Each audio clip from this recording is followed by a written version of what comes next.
Hello. So today I'm going to be talking about Amor Towles, The Lincoln Highway. This book is about friendship, debts, adventure and detours, both physical and metaphorical. We have four main characters, Emmett, Duchess, Woolly and Billy. Now Emmett, Duchess and Woolly are all 18 years old and Billy is only 8 years old and Billy is Emmett's brother. All the main characters in this book are kind of smart. Like really quite smart, but in their own unique ways. I mean, even Woolly, who when we first meet in the novel, we think is maybe quite dumb, a little bit slow. As the novel builds, we realise he is incredibly smart in the way that he sees the world, a way in which maybe only a philosopher would see the world. All these characters are also kind of flawed, and it's those failings that kind of keep this book moving and keep it incredibly readable throughout. Each chapter in this book is told from a different character's perspective, giving us insight into how they see the world and the reasoning behind the decisions they may be making. At the start of the book, we meet Emmett, who has just been released from a juvenile detention centre. We find out that while he was inside, his father has passed away and their house, their farm, everything they own has been taken by the bank. So Emmett, along with his kid brother Billy, have to uproot their life and they plan to start afresh in California. And before Emmett and Billy are about to leave on their journey to California, in the only thing left that Emmett owns, his car, in come Duchess and Woolly to disrupt their plans. What follows is a journey, a kind of adventure in which each key character is trying to fulfill their sort of dreams, desires, the plans that they have. Here's the thing. Everything about this novel, from the reviews, to the front cover, to the description on the back, made me feel like this was going to be a book about a road trip. I thought that these four characters were going to go on a road trip and sort of everything was going to get disrupted. Each section of the journey, they take 2 steps forward, 1 step back, that kind of thing. But it's not. It's really not. This much of the novel is set up. This much of the novel is them on the road. And this much of the novel is them in New York. This is a novel about New York, really. It is where they spend a vast majority of their time. Now, some characters may arrive there earlier than others, which is why it feels like so much of the novel is taking place there. But still, it was not the road kind of journey I was expecting. And the reason I say this is because that disrupted my reading experience. It is something that I would have really liked to have known going in, because I felt like I was sold one thing and I got something different.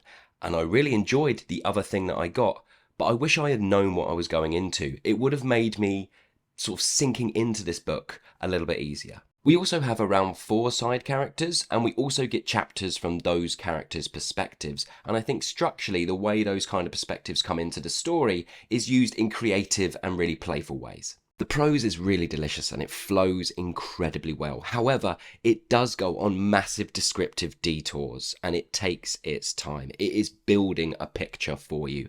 And if you're not a fan of overly descriptive prose, then this might not be one for you.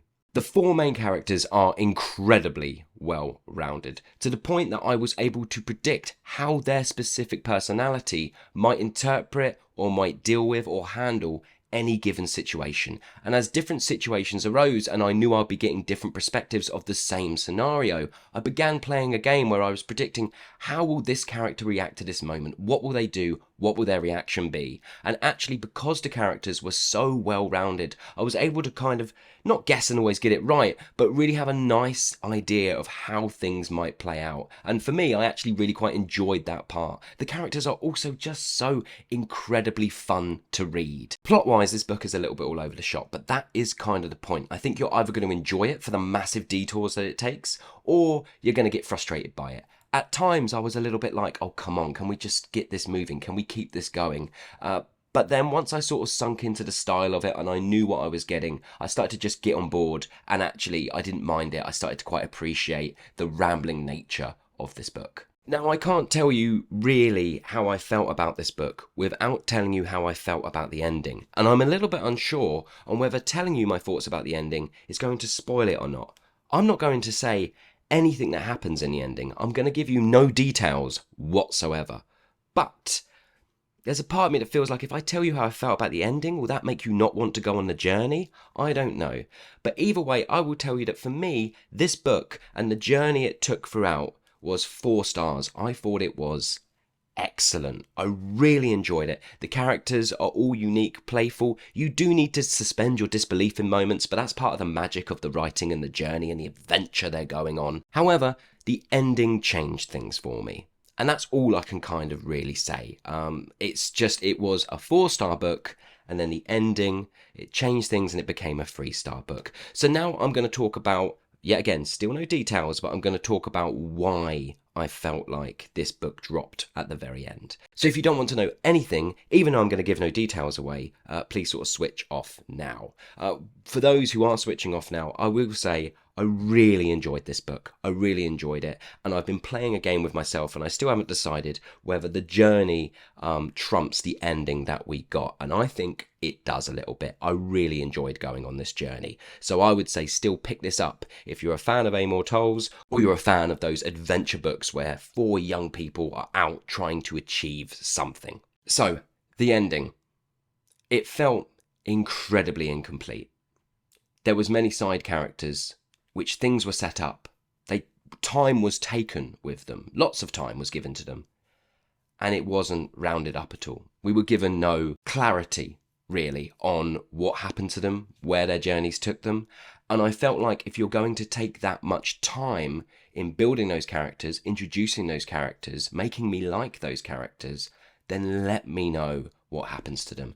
I'm mainly talking about the side characters, but still those side characters have a lot of impact on the story we're reading, and to get a few more details about them I really needed. So yeah, this book was 4 stars, excellent all the way through, and the ending and the way Amor Towles chose to end it just dropped it down from being an excellent book to a good book. I've been struggling to think to myself, is a book about the journey and not the destination, or is the destination key? And many people will tell you that the ending of the book is the flavour that you're left with, but I also find even if a disappointing ending happens, sometimes if the journey is so good, I will be thinking about the journey for weeks to come as opposed to the way it ended. And I think it might still be too early to tell with this one whether I might eventually bump that star back on. But really, at the moment, it was a 4 and it very quickly turned into a 3. And there you go, that was Amor Towles' The Lincoln Highway. Have you read this novel? What did you think about it? Were you disappointed in the ending like I was? Let me know in the comments below. And I just want to say thank you so much for watching and for all the new subscribers. It's really great. And if you did enjoy this video, please hit the old thumbs up. It helps me out. And I will see you all on the next one.